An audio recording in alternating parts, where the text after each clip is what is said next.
दिसतंय पण क्लिअर नाही. पुढे पुढे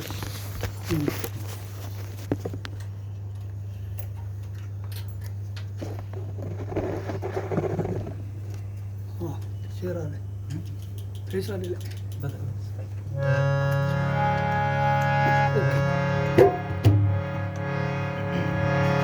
वक्रतुंड महाकाय सूर्यकोटि समप्रभ निर्विघ्नं कुरु मे देव सर्वकार्येषु सर्वदा. श्री राधे. Hello hello. सर्वकार्येषु सर्वदा. गजाननं भूतगणादिसेवितं कपिध्वजम्बूफलचारुभक्षणम् उमासुतं शोकविनाशकारकं नमामि विघ्नेश्वरपादपङ्कजम्.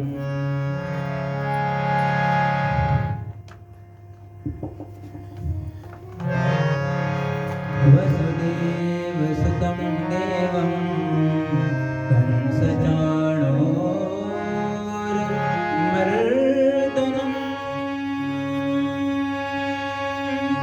देवकी परमानन्दं कृष्णं वन्दे जगद्गुरुं.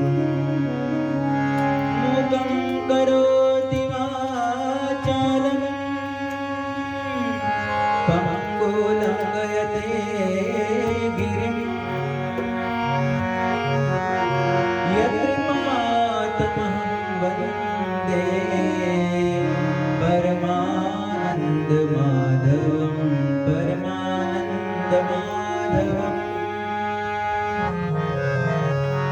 ॐ सहनाववतु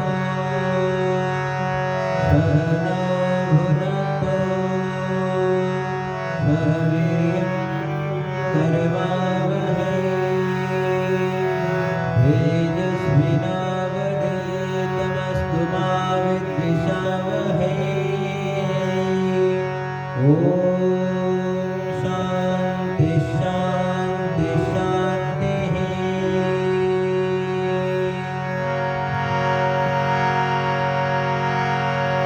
सर्वप्रथम श्री गणेश जी महाराज की वंदन और स्तुति करते हैं. मेरे कीर्तन में रस बरसाओ बरसाओ, आओ जी गजानन आओ. मेरे कीर्तन में रस बरसाओ.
बोलो गजानन महाराज की, गणपति बप्पा मंगल मूर्ति। देखो अपना भी माइक लीजिए। हाँ।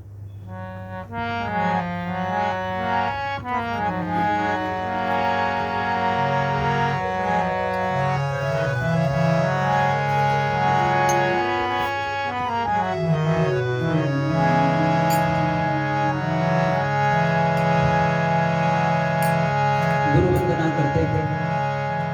पुकारो स्कंदकारो सी गुरुकारो तन निरोधः। गुरु शब्द का अर्थ है जो हमें अज्ञान रूपी अंधकार से उजियारे की ओर ले जाता है। अज्ञान हमें क्या है? हमें अज्ञान है अपने विषय में कि मैं कौन हूँ। हमें अज्ञान है जगत के विषय में कि जगत क्या है, क्यों है, क्या जगत की महत्ता है और क्या जगत में जीना होता है।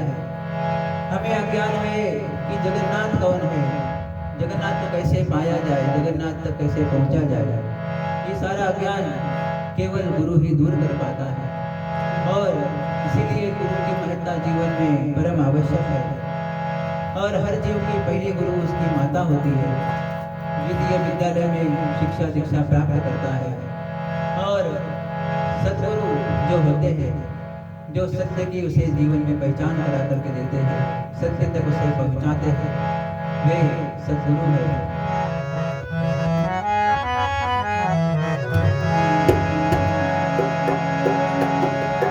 मराठी भजन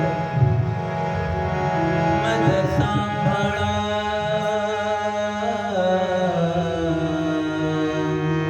मन सांभाळा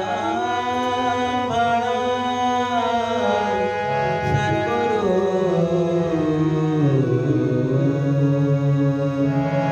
मत सांभाळा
माँ भगवती की वंदना करते हैं।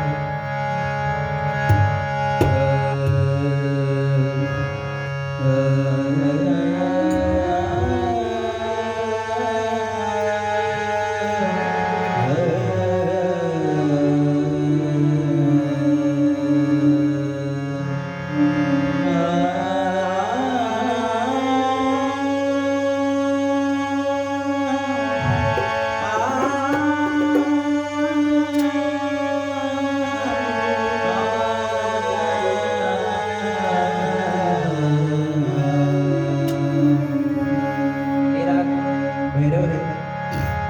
ये प्राय सुबह गाया जाता है और हमें सुबह सेवा करने का लाभ बहुत कम मिलता है। प्राय सभी प्रोग्राम शाम को होते हैं, तो सुबह का राग गाया नहीं जाता। बहुत अच्छा राग है, इसमें भजन भी बहुत प्यारा है। माझी रेणुका माऊली कल्पवृक्षाचे सावली।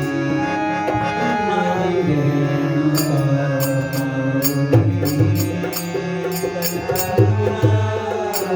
सावली।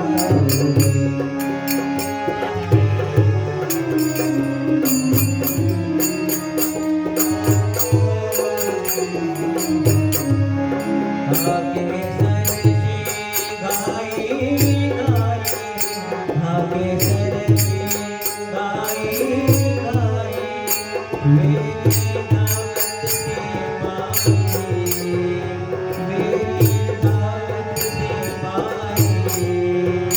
हरि तमय पुरंद नाही गण समनंद, हरि नाम जाओ नंद नाही गण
भगवान सत्यनारायण की कथा हम श्रवण करते हैं। एकदा नैमिषारण्ये ऋषया शौनकात्मा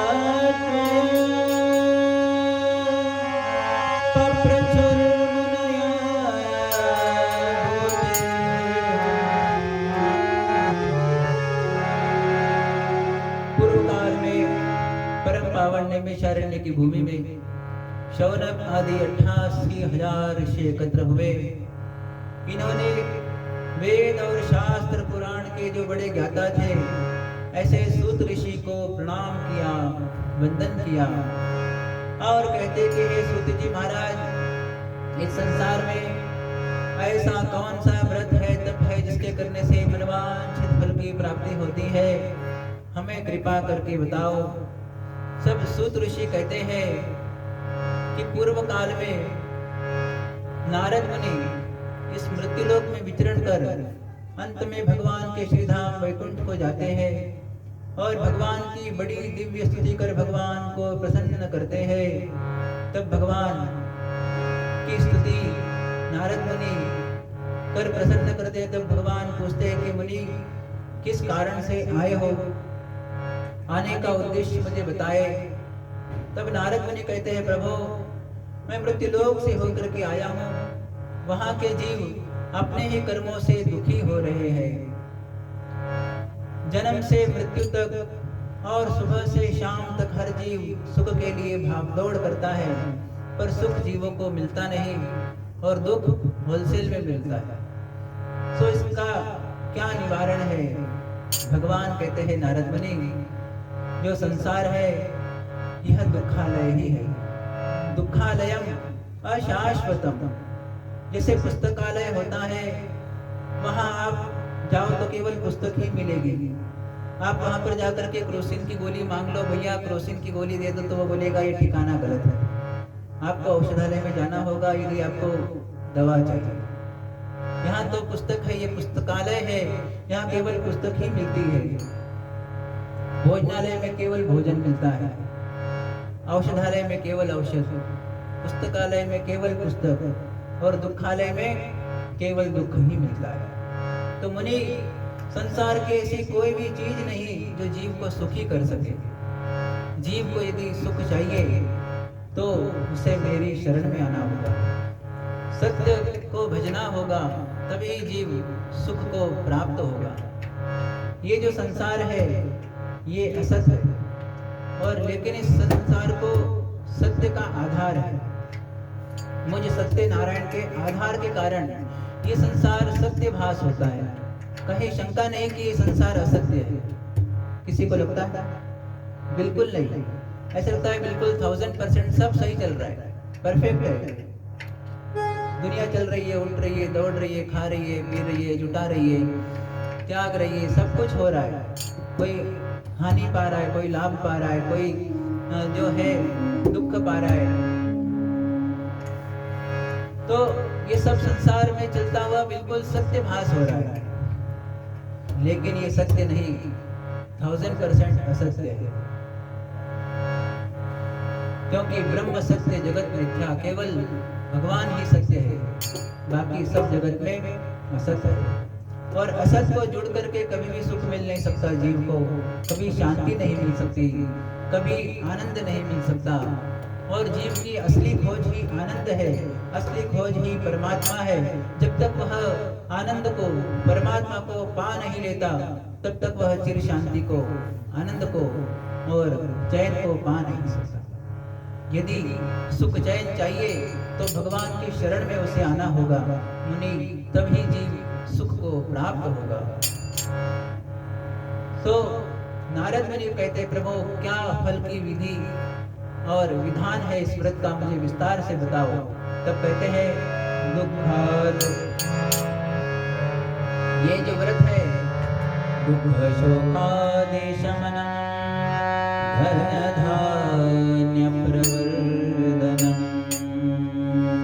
ये जो व्रत है, जो भी मेरी शरण में आता है, मुझ सत्य को भजने का संकल्प लेता है, उसी पल दुख शोकादि शमनम, उसके सारे दुख मिट जाते हैं, सारा शोक चला जाता है, और धन धान्य प्रवर्धनम, वह परम धनवान बन जाता है।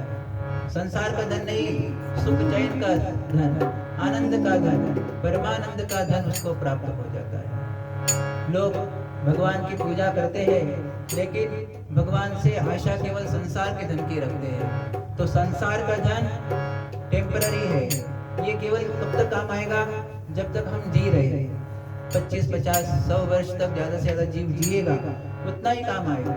उसके बाद में ये धन उसके किसी काम का नहीं। उसके बाद में कुछ काम आता है तो केवल राम नाम का धन आता है। इसलिए मेरा भाई भी क्या कहती है, अयोध्या मैंने राम रतन धन पायो, राम रतन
संत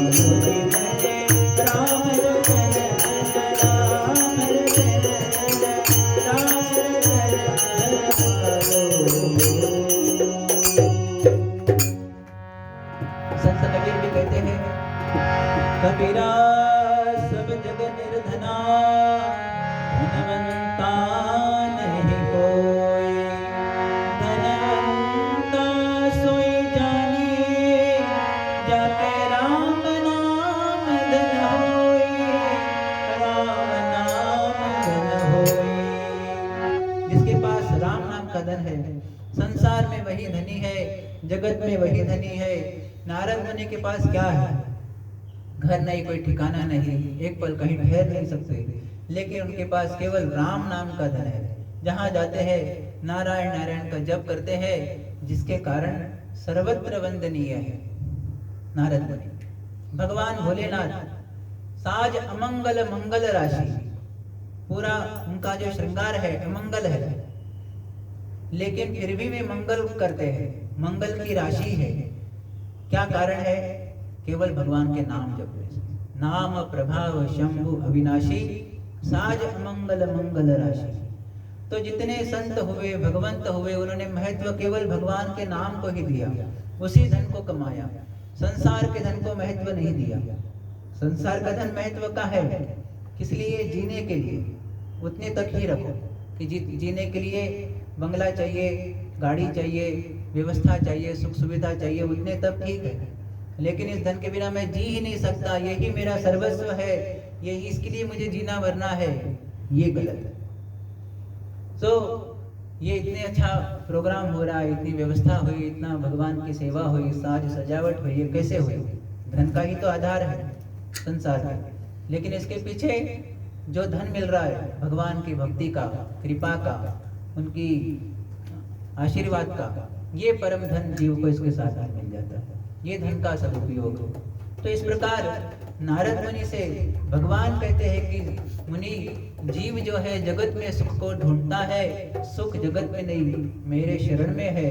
मुनि रेकांत जीविनः सुखम अस्ति यदा किंचित, मुनि रेकांत जीविनः। यदि सच्चा सुख है कहीं, तो एकांत में बैठ के भगवान के चिंतन भजन में जो सुख है वो किसी में नहीं है।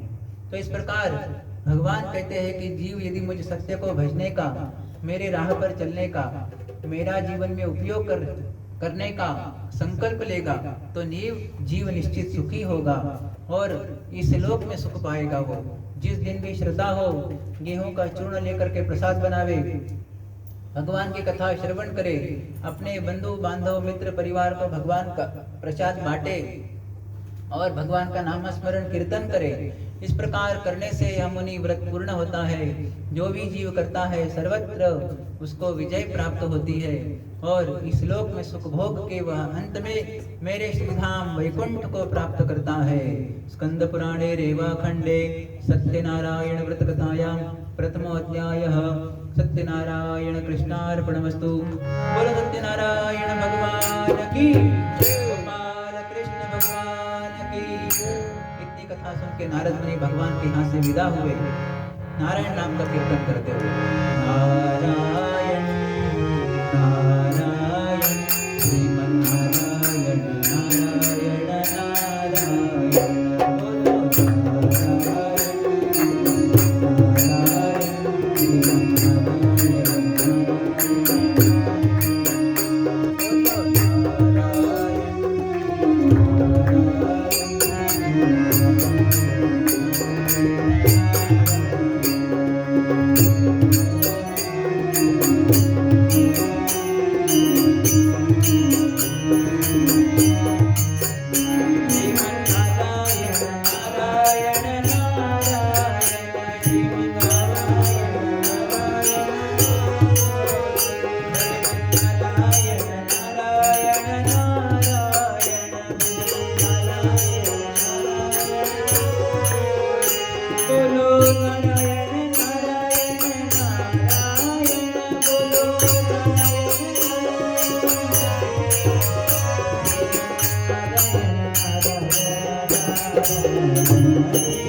दूसरे अध्याय में कहते हैं अथान्यसं प्रवक्ष्यामि शृणुध्वं मुनिसत्तमा पुरा कश्चित् काशीपुररम्ये आसीत् विप्रो दिगिर्दनः चतुर्भ्यां व्याकुलो भूत्वा नित्यं बभ्राम भूतले दुःखितं ब्राह्मणं दृष्ट्वा भगवान् ब्राह्मणप्रियः। पूर्व काल में काशी नगरी में ब्राह्मण हुआ जिसका नाम शतानंद था। भूख और प्यास से व्याकुल वह दर दर भटक रहा था। भगवान ब्राह्मण प्रिय, सारे वर्णों में ब्राह्मण वर्ण भगवान को अति प्रिय है। भगवान एक बूढ़े ब्राह्मण का रूप लिया। शतानंद ब्राह्मण को पूछते हैं, तेरा क्या दुख और कष्ट है, मुझे बता। तब वह कहता है कि मैं धन धान्य के अभाव से भूखा प्यासा दर दर भटक रहा हूँ। यदि आपको कोई उपाय पता हो, कृपा कर मुझे बताओ उपाय कोई। तो भगवान कहते हैं, तू सत्यनारायण का व्रत कर। हे ब्राह्मण, इसके करने से निश्चित सुख को प्राप्त होगा।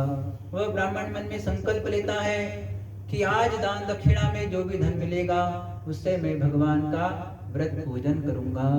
और संकल्प करते ही भगवान ने उसको फल दे दिया। संसार में फल बाद में मिलता है और भगवान के पास पहले।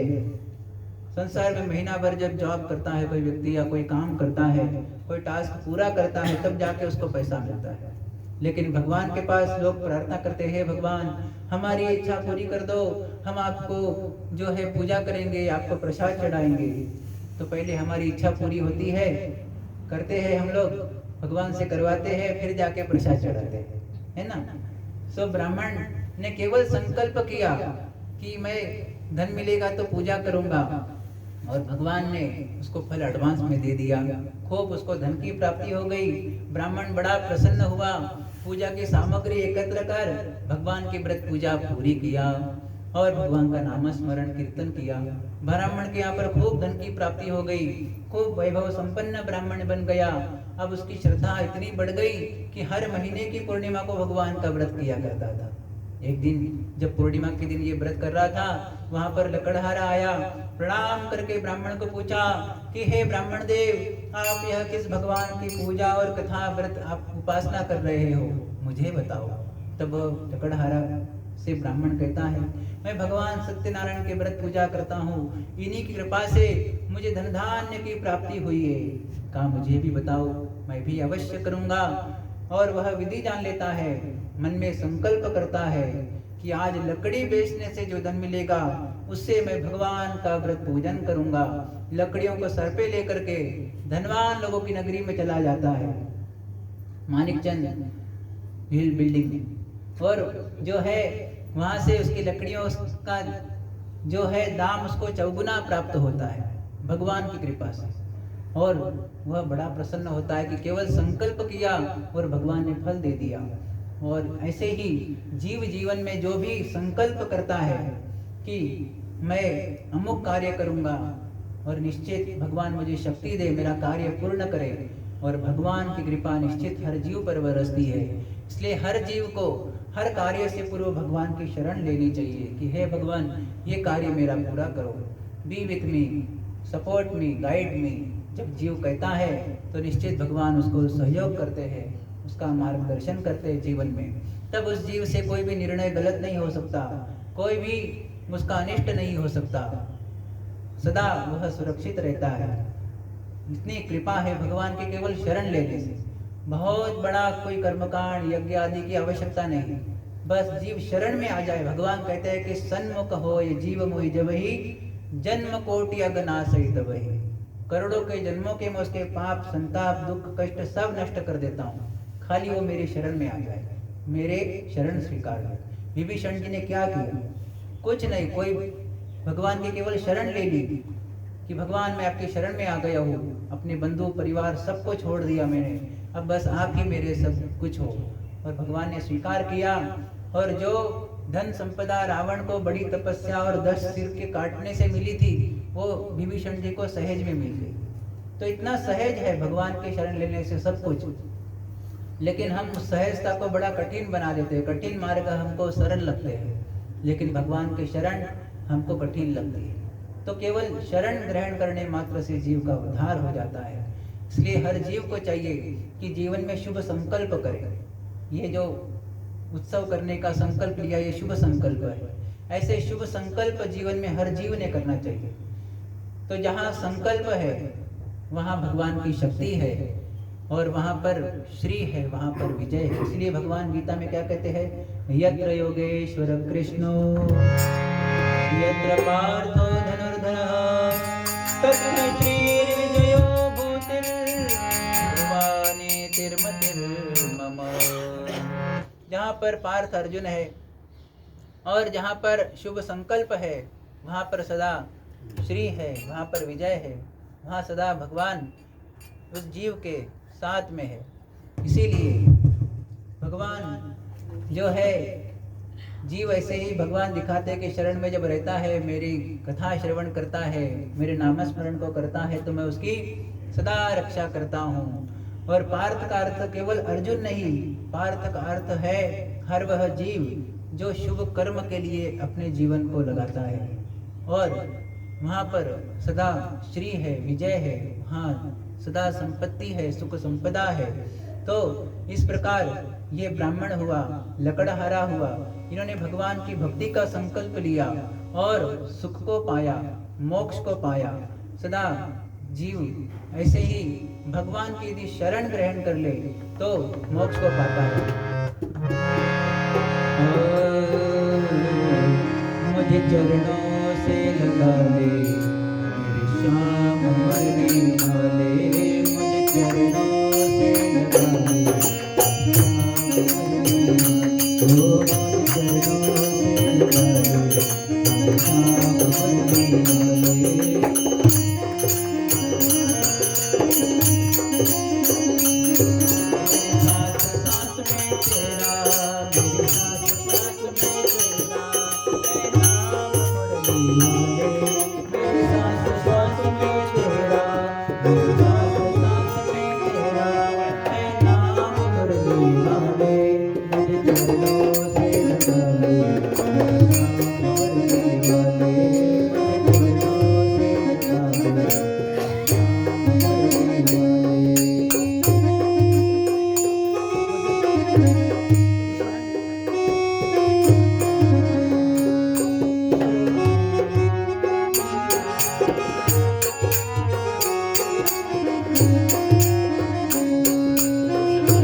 पतझड़ है मेरा जीवन बन के बहार आजा, पतझड़ है मेरा जीवन। सुन ले पुकार का नाम बस एक बार आजा, सुन ले पुकार का नाम बस एक बार। सुन ले पुकार का नाम बस एक बार आजा, सुन ले पुकार का नाम बस एक बार आजा।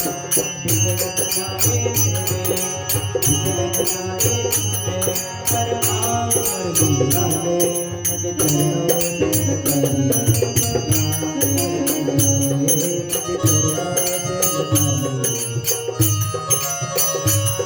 मेरे साथ साथ में तेरा, मेरे साथ साथ में तेरा, तेरा अमर निगाहे मुझे चरणों से लगा ले, शाम अमर निगाहे मुझे चरणों से लगा ले। मेरे शाम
द्वितीय अध्याय कृष्णार्पणमस्तु।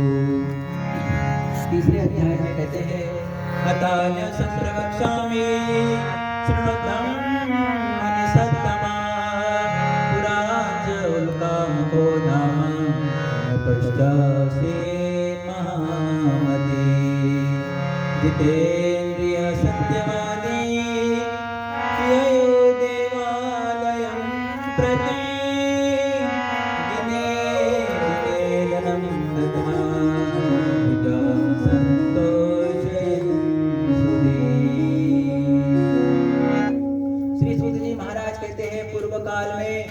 एक उल्कामुक नाम का राजा हुआ था जो हमेशा सत्य बोलता था।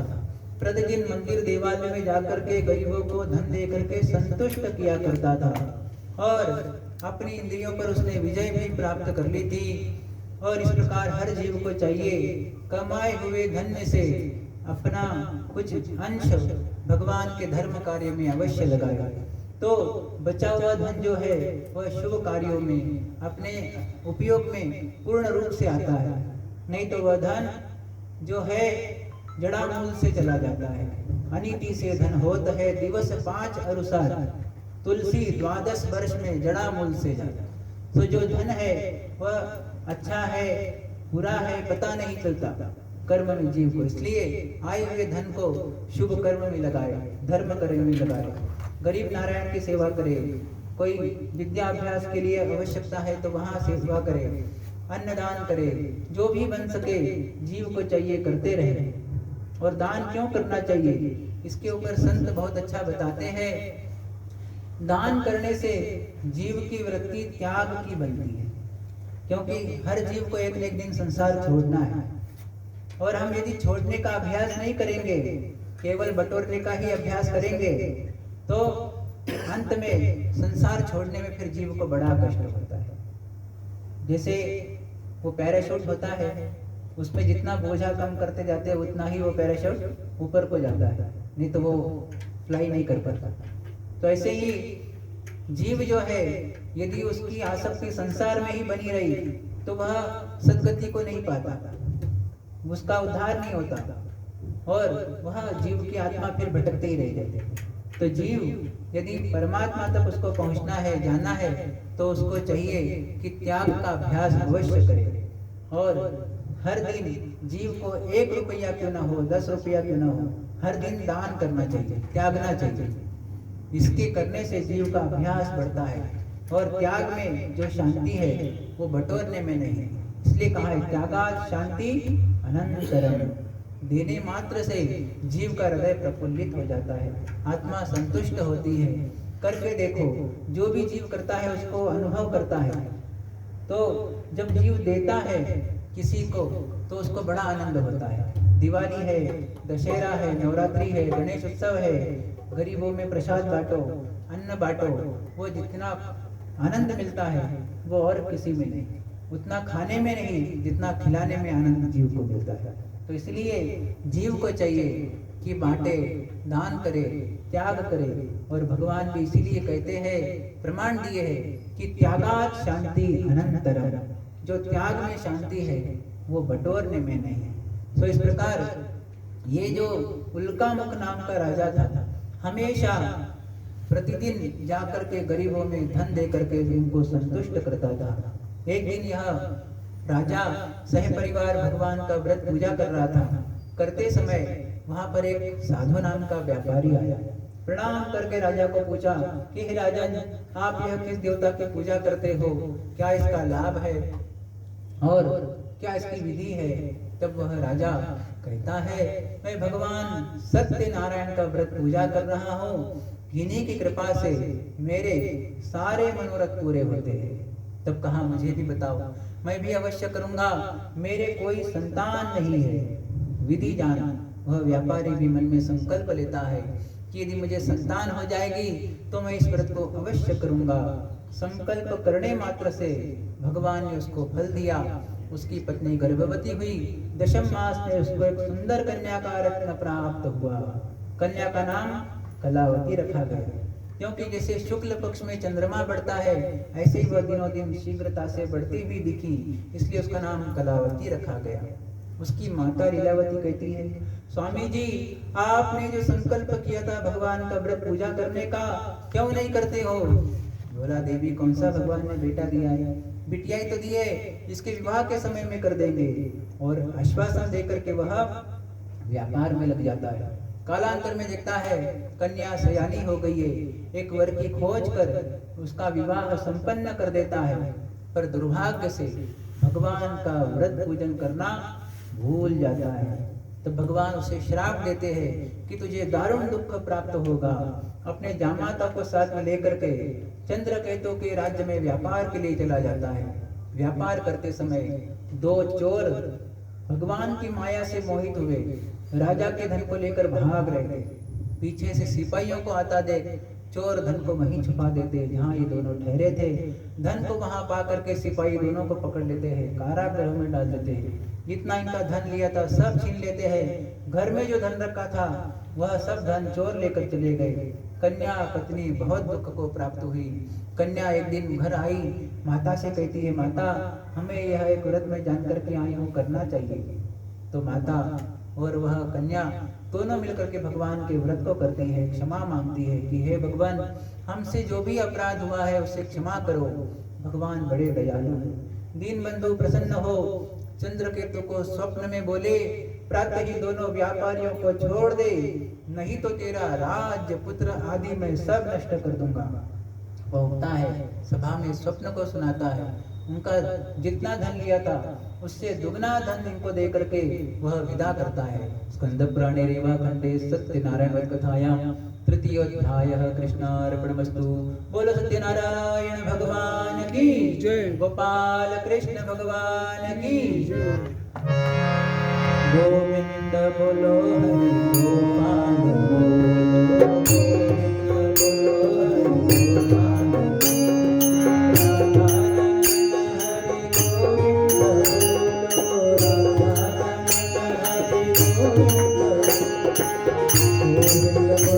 गोविंद बोलो, राधा हरि गोविंद बोलो, हरि गोपाल बोलो, गोविंद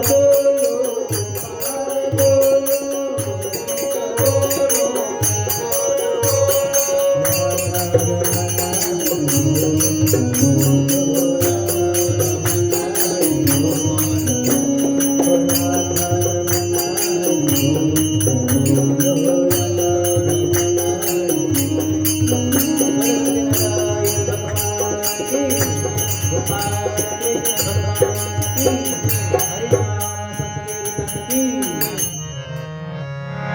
तो इस प्रकार भगवान तुलसी सूत जी महाराज अब चौथे अध्याय में कहते हैं कि यात्रा तो कृतवान सागर मंगलायन्तु पूर्विका ब्राह्मणेभ्यो धनं दत्त्वा ददातु नगरं ययो यद्दूरे गते साधो सत्यनारायण प्रभु।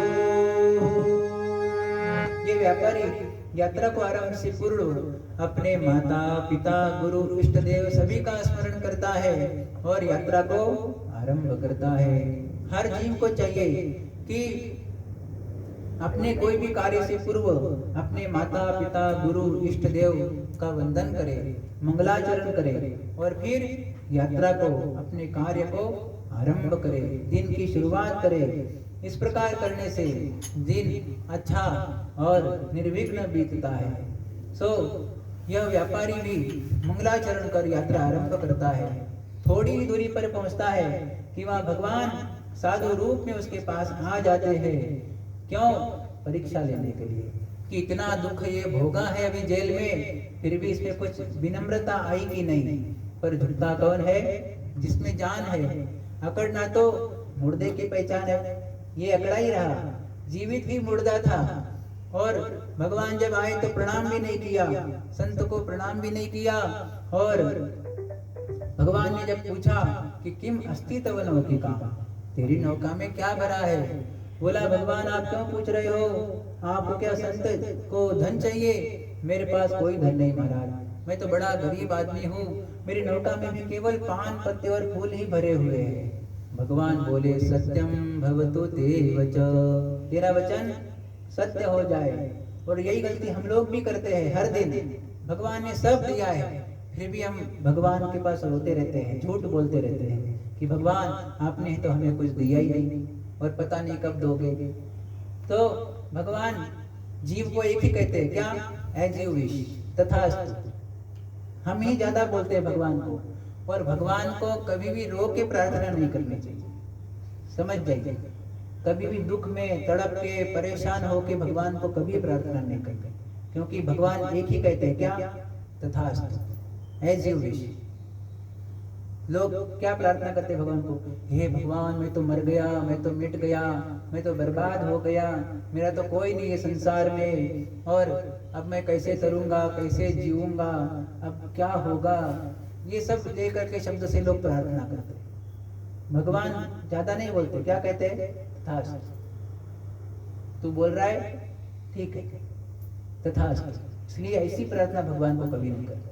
भगवान की स्तुति करो, प्रार्थना करो, वंदना करो, बढ़ाई करो कि भगवान आप तो श्रेष्ठ हो, आपने मीरा को तारा, आपने प्रहलाद को तारा, आपने गजेंद्र को तारा, भगवान आपने तो नरसिंह रूप खंभ से लेकर के प्रकट होकर के प्रहलाद को बचाया था, तो मैं तो बहुत, मेरा कष्ट तो बहुत थोड़ा सा है, आप तो निश्चित मेरी रक्षा करोगे, मुझे पूर्ण विश्वास है।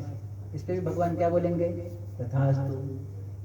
और स्वामी विवेकानंद भी क्या कहते हैं, what is your thought your that. जो हम सोचते हैं वही हो जाता है, तो जो सोचोगे हो जाएगा, इसमें कोई शंका नहीं। और आज हमने जो कुछ भी पाया है या जो कुछ भी खोया है, कहीं ना कहीं, कभी ना कभी, जाने अनजाने में, अनकॉन्शियसली कहीं ना कहीं हमने उसको सोचा है और वह हुआ है। इसीलिए सोच पर भगवान बड़ा महत्व देते हैं कि सोच सुधारो, विचार सुधारो। और ये कथा कीर्तन किस लिए होता है, केवल विचार बदलते हैं। और क्या होता है कथा कीर्तन से, कथा में हम केवल बैठते हैं और सुनते हैं कथा, तो सुनने मात्र से होता क्या है, खाली हमारे विचार बदल जाते हैं, और विचार बदलते ही जीवन बदलता है व्यक्ति का। जैसे ताला होता है, एक चाबी भी एक ही होती है, लेकिन वह दाहिने तरफ घूमती है तो ताला खुल जाता है, बाईं तरफ घूमी तो ताला बंद हो जाता है। ऐसे ही जीव के केवल विचारों से ही वह दुख पाता है और विचारों से ही सुख को पाता है, विचारों से ही वह प्रसन्न होता है और विचारों से ही निराश भी हो जाता है। केवल विचार है और कुछ नहीं। काउंसलिंग में क्या करते हैं, खाली उसके विचार ही बदले जाते हैं, और विचार बदलते ही उसका जीवन बदल जाता है, उसका ऑरा चेंज हो जाता है, उसके सारे चक्र एक्टिवेट हो जाते हैं, वो स्वस्थ और संपन्न फील करता है। तो खाली जीव को चाहिए कि अपने विचारों पर ध्यान रखें, उनको अच्छा बनाए। और इस प्रकार ये जो व्यापारी था, इसने यही गलती करी, भगवान को झूठ बोला और भगवान ने श्राप दिया, उसको धन का अभाव हो गया, वो बेहोश हो गया। जामाता ने उसको जगाया, कहा शोक ना करे, सब संत का श्राप है। दोनों भगवान के शरण में गए, क्षमा मांगे, हे भगवान हमारे अपराध को क्षमा करो। भगवान प्रसन्न हुए। चंद और जैसा पहले था सब कुछ उसको धन की प्राप्ति हुई। फिर से यात्रा को आरंभ कर नगर पहुंचता है, घर समाचार देता है, उसकी कन्या पत्नी दौड़ी चली आती है, भगवान की कथा कर रही होती है, पर कन्या जो है भगवान के प्रसाद को न खाने के कारण उसका पति अदृश्य हो जाता है और वह सती होने के लिए उद्यत होती है। तब आकाशवाणी होती है कि अरे साधु, तेरी कन्या मेरे प्रसाद को त्याग के आई है, इसीलिए इसका पति अदृश्य हो गया है। वह दौड़ती हुई घर जाती है, प्रसाद खा करके लौटती है, उसको उसके पति की प्राप्ति होती है। सभी मिलकर के भगवान का व्रत पूजन करते हैं, नाम स्मरण कीर्तन करते हैं और बड़े सुख को प्राप्त होते हैं।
सत्यनारायण भगवान की। अंतिम 5वां अध्याय है, छोटा सा। कथा ध्यान देकर के श्रवण करे। पूर्व काल में तुंगध्वज नाम का राजा हुआ। अथान्य संप्रवक्ष्यामि शृण्वन् सत्तमा पुरा च तुंगध्वजो राजा प्रजापालन तत्परः। तुंगध्वज नाम का जो राजा था, इसका नाम इसलिए पड़ा, इसका झंडा बहुत ऊंचाई पे फहराता था, इसलिए इसका नाम ही पड़ गया था तुंगध्वज। और यह राजा एक बार वन से लौट रहा था तो देखा कि कुछ ग्वाल लोग भगवान की पूजा कर रहे थे। वहां गया भी नहीं, भगवान को प्रणाम भी नहीं किया। और जब प्रसाद लेकर के आए ग्वाल लोग तो मन में विचार करता है, मैं इतना बड़ा राजा हूँ, मेरे महल में 56 भोग पड़े हैं, मैं भला इन गरीबों का प्रसाद खाऊंगा, अन्न खाऊंगा? नहीं खाऊंगा। त्याग करके नगर चला गया। राज्य में पहुंचा, देखा कि पूरे राज्य का विनाश हो गया, सारे पुत्र मारे चले गए। समझ गया, दौड़ता हुआ भगवान की शरण में आया, प्रसाद ग्रहण किया और जैसा पहले था सब कुछ उसको प्राप्त हुआ। यहाँ पर भगवान के प्रसाद की महिमा बताते हैं कि जो अन्न है ये साक्षात भगवान का ही रूप है। अन्न है पूर्ण ब्रह्म, उदर भरण नोवे जाने जे यज्ञ कर्म। ये अन्न जो है, जो हमें थाली में प्राप्त होता है, भोजन में प्राप्त होता है, ये साक्षात भगवान का रूप है। क्यों? एक दिन न खाओ जीना हराम है ना, एक पल नहीं मिले तो जीना मुश्किल हो जाता है। इसीलिए इसकी महत्ता है, इसकी कीमत है, इसलिए इसको भगवान का रूप कहा गया है। इसीलिए यह हमारा प्राण दाता है, जीवन दाता है, इसलिए भगवान का रूप है। जो भी थाली में प्राप्त हो जाए उसको भगवान का प्रसाद समझ करके, भगवान का रूप समझ करके उसको स्वीकारना चाहिए, खाना चाहिए। और इस विधि से यदि जीव खाता है तो भगवान कहते हैं बुद्धि पर्यवर्तते प्रसादे सर्व दुखाना हानि रसोपजायते। सारे दुख मिट जाते हैं, सारी हानि मिट जाती है और उसको प्रसन्नता की प्राप्ति होती है। इसीलिए भगवान का प्रसाद समझ करके अन्न को ग्रहण करना चाहिए और जो थाली में आ जाए उसमें कोई कमी नहीं निकालनी चाहिए। जो भी जैसा भी है वैसे के वैसे उसको स्वीकार करो। आपको नमक कम चाहिए, ज़्यादा चाहिए, चीनी कम ज़्यादा चाहिए, जो भी आपकी शंका है वो या तो पहले बता दो या भोजन के बाद में, पर जब थाली पे बैठ जाओ उसमें कोई कमी नहीं निकालनी, जैसा है वैसे स्वीकार करो। बनाने वाले ने बड़ी मेहनत करी है, अन्न पैदा करने वाले किसान ने बड़ी मेहनत करी है। पैसा एक निमित्त है, उससे हम खरीदते हैं, लेकिन पैसे से हर चीज नहीं खरीदी जा सकती। वह किसान की जो मेहनत है उसकी कोई कीमत नहीं, बस वह जीने के लिए बेचता है। लेकिन यह जो अन्न है हमें मिलता है इसकी बहुत कीमत है और बहुत जो है स्तरों से होकर के ये हमें प्राप्त होता है। घर वाले बड़ी मेहनत से बनाते हैं, उसको स्वीकारना चाहिए और भगवान का रूप समझ करके उसको ग्रहण करना चाहिए। इससे जीव को आनंद की प्राप्ति होती है। प्रसाद की महिमा बताई, हम भगवान के नाम की महिमा बताते हैं कि हरे नाम नामैव केवलम कलौ नास्ते व गतिरन्यथा। केवल हरि का नाम ही जीव का उद्धार करने वाला है, जीव का कल्याण करने वाला है। इसलिए कोई भी भगवान के एक नाम को सदा जपना चाहिए, चाहे राम जपो, चाहे श्याम जपो, चाहे गोविंद जपो, चाहे गोपाल जपो। एक नाम को चलते फिरते उठते बैठते हुए जपते रहो। केवल नाम जप से जीव का उद्धार हो जाता है, कल्याण हो जाता है। और कलयुग में भगवान को पाने का भगवान के नाम के अलावा कोई आधार नहीं। इसीलिए कल युग केवल नाम आधारा, सिमर सिमर नर उतरई पारा। केवल नाम जपने से जीव का उद्धार कल्याण हो जाता है। अब जिन्होंने भक्ति करी उनकी दूसरे जन्म की कथा कहते हैं। काशी का ब्राह्मण अगले जन्म में सुदामा हुआ और भगवान कृष्ण को मित्र रूप में प्राप्त कर मोक्ष को पाया। जो लकड़हारा था ये भील गुहराज हुआ। भगवान राम जब वन में आए तो उनकी सेवा कर मोक्ष को पाया। उल्कामुख नाम का राजा अगले जन्म में दशरथ हुए और भगवान राम को पुत्र रूप में प्राप्त कर उन्होंने मोक्ष को पाया। जो साधु नाम का व्यापारी था ये अगले जन्म में मोर ध्वज नाम का राजा बना, भगवान के लिए अपने पुत्र को आरे से आधा चिर मोक्ष को पाया। और जो तुंगध्वज नाम का राजा था ये स्वयं को मनु हुए, इन्होंने भगवान की भक्ति का प्रचार प्रसार किया और मोक्ष को पाया। इन मनु महाराज की ही हम लोग संतान है, इसलिए हमें मानव कहा जाता है। सो स्वयं वो मनु महाराज भगवान की भक्ति का प्रचार करते हैं और यही सेवा हमको करना चाहिए। भगवान के नाम की महिमा, भगवान की महिमा जहाँ तहाँ सुनानी चाहिए, बोलनी चाहिए, इसको महत्व देना चाहिए। इससे जीव का उद्धार हो जाता है। ये इनका जीवन एक प्रमाण है कि जीव भक्ति करके यदि इस जन्म में भगवान को पूर्ण रूप से नहीं प्राप्त कर सकता तो उसकी इस जन्म की हुई भक्ति अगले जन्म में कैरी फॉरवर्ड होती है और उसको भगवान की निश्चित प्राप्ति होती है। लेकिन आज का जो मॉडर्न जमाना है, इसमें भगवान के लिए किसी के पास समय नहीं है ना, और इंटरेस्ट नहीं, भगवान के लिए नो टाइम और अपने लिए फुल टाइम। तो अंत में भगवान क्या कहते हैं? Time is over. हमारे गुरुजी भी कहते हैं कि this modern civilisation is soul killing civilisation. People are killing themselves because they do not know what is real life. They are living simply like an animal. The animal does not know what real life is. Now you have a chance to become a Krishna God consciousness. If you don't, if you continue to act like animal, then you have enter cycle birth and death. And after millions of years, you will get this human life and then this chance. तो सुनहरा मौका ये हीरा जन्म मनुष्य का मिला है। इससे जीव को चाहिए कि भगवान की भक्ति करे, भगवान को पाए। बाकी जो सुख है, खाना पीना घूमना मौज मस्ती, ये अन्य योनियों में तो मिलता ही है, लेकिन भगवान नहीं मिलते। इस योनि में जीव को विवेक है, अच्छा बुरा समझता है और सत असत समझता है। इससे भगवान का भजन करे। भाई मीरा भी यही कहती है कि मैंने गोविंद को, भगवान को केवल भक्ति से, प्रेम से पाया। पलका पर सुवत कामिनी रे,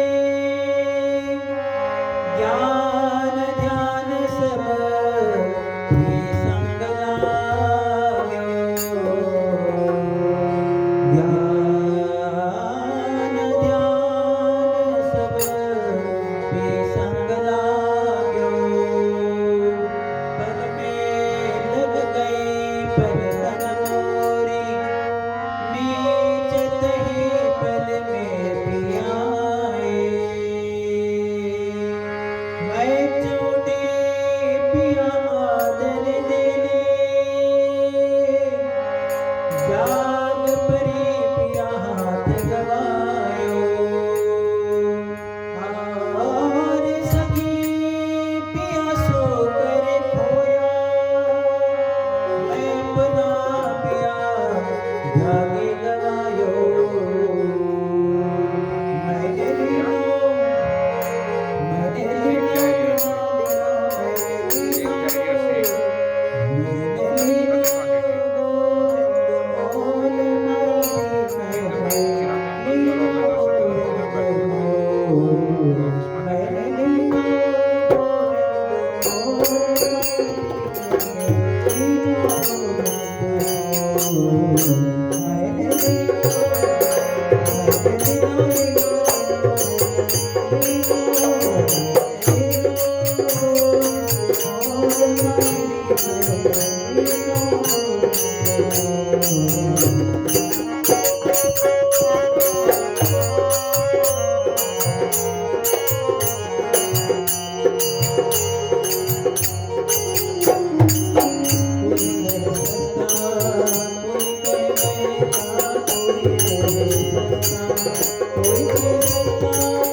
सत्यनारायण भगवान की गोपाल कृष्ण भगवान की